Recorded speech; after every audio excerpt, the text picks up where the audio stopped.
Please be seated.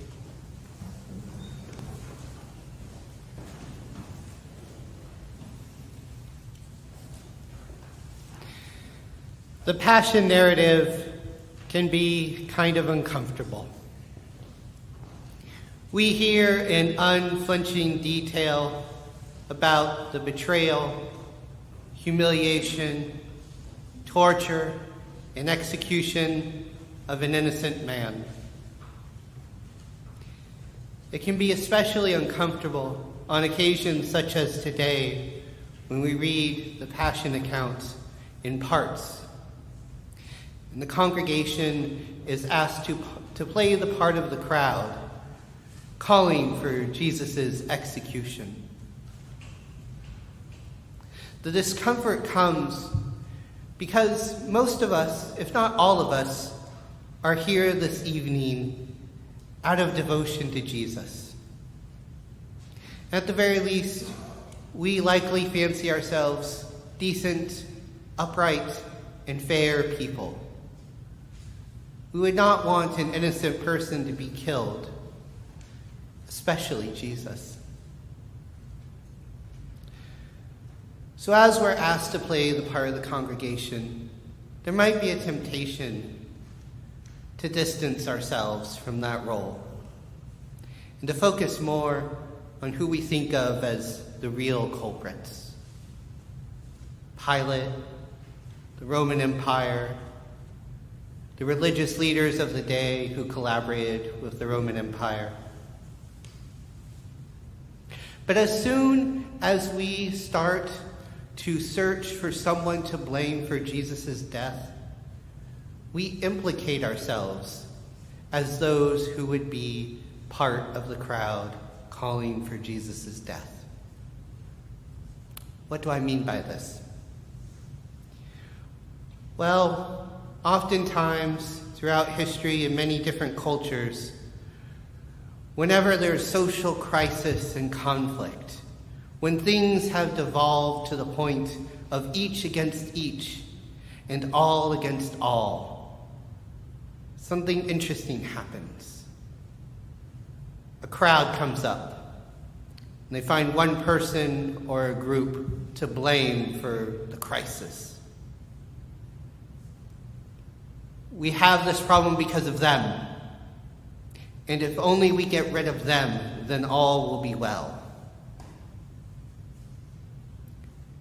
So this person or group who's blamed, this scapegoat, is expelled, punished, maybe even killed.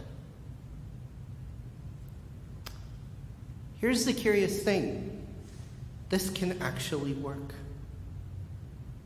It can actually bring about a sense of peace, a sense of reconciliation, an end to the conflict. And because we don't want to admit that this innocent person was sacrificed, we tend to suppress this truth. And we act as if this act was a just act, even a pious act, and go back to business as usual until the next crisis emerges and the cycle of victimization and violence begins anew. But then something interesting happened. God became incarnate in Jesus and entered into this cycle of violence and victimization that we have created. Jesus lived at a time that was rife with crisis. You had conflicts between the Roman Empire and the Jewish people. And then you had conflicts between different political and religious factions amongst the Jewish peoples.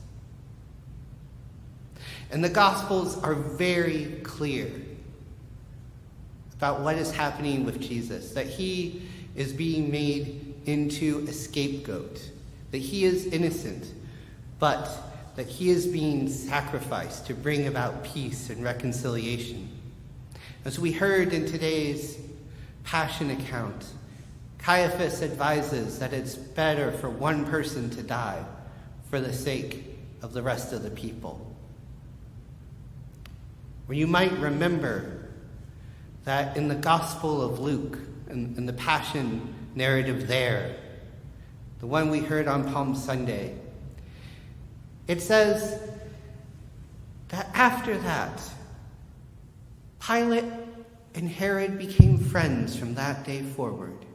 Two parties who before would have had a great deal of animosity toward each other. But this attempt to kill Jesus, to bring about peace and reconciliation, does not work. In the resurrection, God vindicates Jesus. God demonstrates that this procedure of victimization, of scapegoating, does not, in fact, bring real, true peace. God demonstrates that God is on the side of victims. So in the story of the Passion and the Resurrection, we see that this tendency to scapegoat has been exposed and shown for the fraud that it is. So when we search for people to blame for Jesus' death, we are engaging in precisely the sin that the cross was meant to expose and overcome.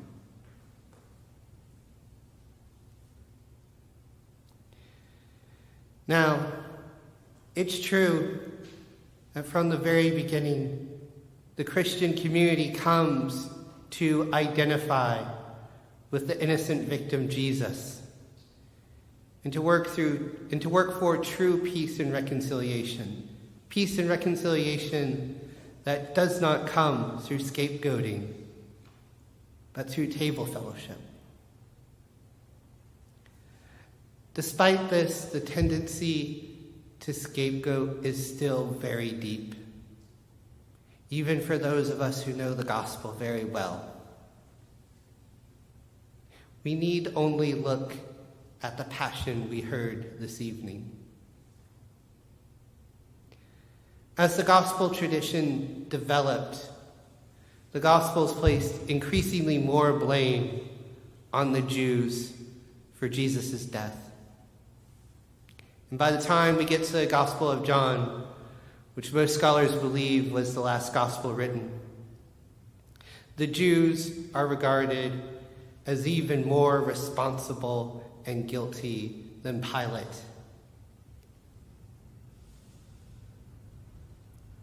On the one hand, from a historical perspective, we can understand why this might happen.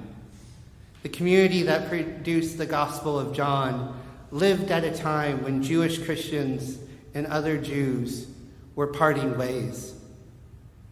And this happened in very painful ways. One of the ways that this happened was that Jewish synagogues started expelling Jewish Christians. And we see here in the Gospel of John, a gospel that speaks so beautifully of God's love and so powerfully of the need for unity, nevertheless turns the pain of that experience of being expelled into an opportunity to point the finger and scapegoat. Although I doubt the community that produced the Gospel of John intended this, I believe that this gospel serves as a reminder that we still have a lot of work to do, both personally and corporately, in overcoming our tendency to scapegoat.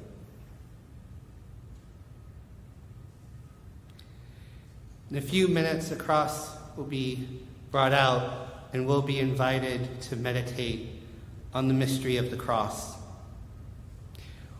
One thing we might think of when reflecting on the cross is that it shows our shortcomings. It reminds us of our tendency to be part of the crowd, to scapegoat, to point the finger, to blame, to say, if only this person was gone, all would be well. But the cross is also a sign of hope. The cross reminds us that this tendency to scapegoat can be overcome, and that true peace and reconciliation is possible. This evening, I would invite us to ask ourselves, where do we see scapegoating? Where do we see it in our communities, in the media we consume, in our lives, in our own action? But also, where do we see those opportunities for hope? The opportunities to avoid the allure of the crowd. The opportunity to be like God and take the side of victims,